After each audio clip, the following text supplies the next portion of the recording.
Hi guys, welcome along back to West Brom Fan TV. It's Warren here from WBA Vlogs, back with another video for you guys today, and I'm here to react to our summer transfer window deals, what we've done in the market. As of today, it is currently transfer deadline day in the UK, and it does appear that West Brom are not going to make any more transfers for the summer. It looks like we're going to be waiting until January, particularly for the striker position to be filled. So I'm going to react to the 6 signings Albion have made, whether I think they've been a good fit so far for the club. And yeah, let's get on with the video. So the first signing under the Valerian Ismail era was Alex Mowat. The 26-year-old central midfielder had previously worked with Ismail at Barnsley and played for Leeds previously in his career. So he had a good experience of what the Championship was about, and he's played 4 games for Albion so far this season, and it's safe to say he has been a brilliant buy on a free transfer. Played under the Ismail system, as I said, at Barnsley. You know, you couldn't really say no to that. And there was a big gap in midfield, a void left after the loans of Yokushlu and Maitland-Niles had ended, and then later on Sawyers had moved to Stoke on loan for the season. So a gap was needed to be filled by Mowat, and it's safe to say he's been a brilliant signing so far. He's got a great left foot for set pieces and picking out passes. He's at a really good age too, where, you know, if we can get promoted to the Premier League, he's got enough years in his career to really be a hit in that division. So it was a no-brainer of a signing, and to not pay a penny for Mowat from Barnsley, you know, that was a really good signing. It's probably been the signing of the Championship in my opinion. So yeah, great first buy from Albion, and he's really settled into life, so really good. The next signing brought into the club was Matt Clark, the 24-year-old centre-half from Brighton, had previously played last season at Derby County on loan. So again, another player that had Championship experience under the belt, really key for a team chasing promotion at this level. And I watched him for the first 3 games that he played for Albion, and also another one in pre-season against Birmingham City, and I was really impressed with him.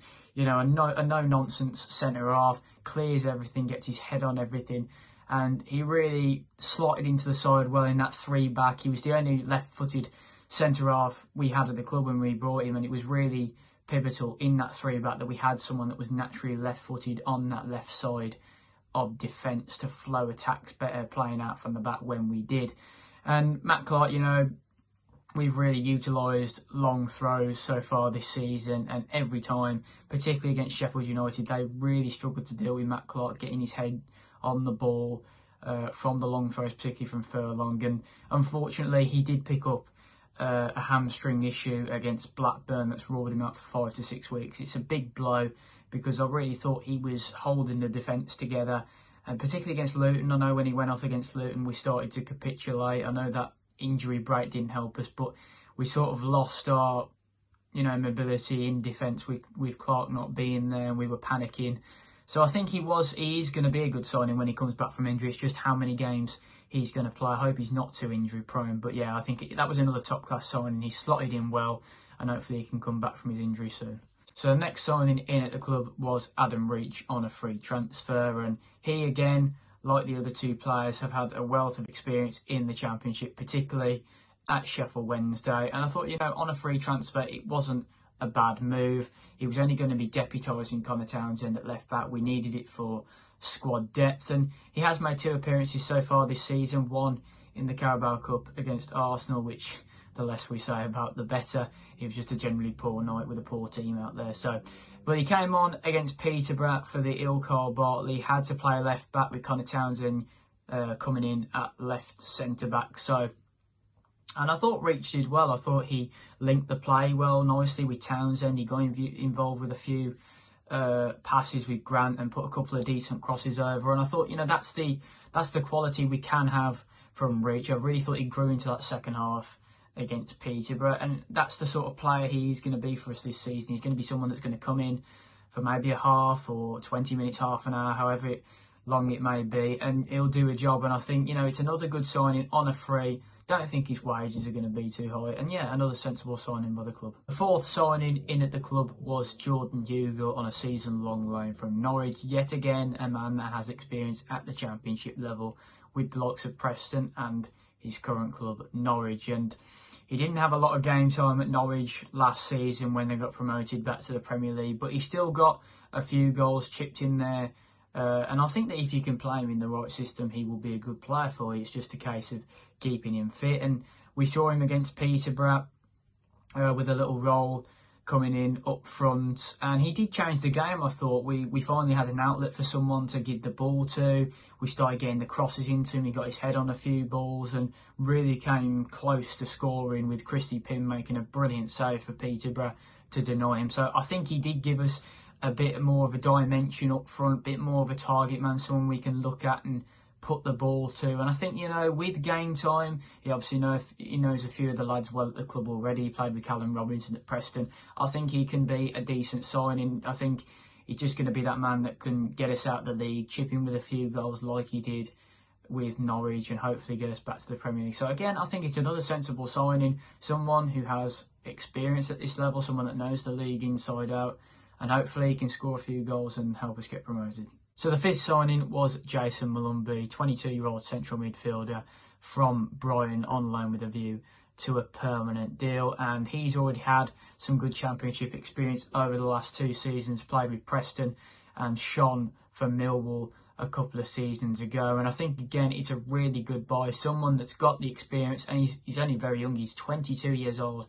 and already got 2 seasons of championship football under his belt. It can only mean good things. And I think for Maloney, he's not going to start straight away. He's not going to be getting into the starting 11, I don't think. But he's someone that can come on for either Livermore or Mowat for the last 20-25 minutes of a game and really change it. Give the midfield some energy, some young and fresh legs on there.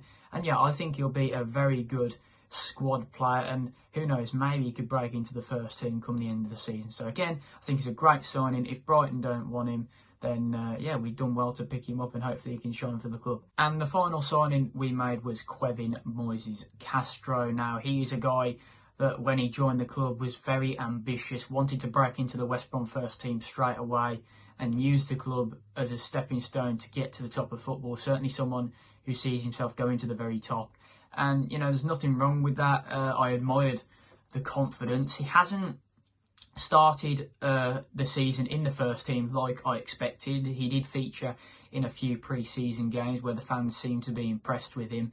I was going to go try and see a glimpse of him at Walsall in the pre-season game, but then that got rained off, so that was unfortunate. But I saw him once in the cup game against Arsenal, and he'd make a mistake for one of the goals, but that's all about learning. You know, he's only a young kid. He's coming through the ranks. He's going to, you know, make mistakes, and that's how you get your experience, by making mistakes. But he seemed like he had some good skill. Did the Arsenal players a few times in midfield with some impressive pieces of footwork. So, you know, I think he is a kid that's got some potential, and maybe, who knows, I mean, Ishmael has said that he will be breaking into the first team, you know, this season at some point. It's just a matter of when. And he was on the bench against Sheffield United, but he never came on. I thought it was a good opportunity to give him a game when we were 4-0 up, particularly at that late stage, but it wasn't to be. But hopefully we'll get to see more of him. And yeah, hopefully he can be a great signing for us in midfield and give us the competition that we need to Livermore, Mowat and Malumba. So that is going to wrap up the video, guys. I really hope you've enjoyed it. If you have, make sure to smash the like button and subscribe to West Brom Fan TV.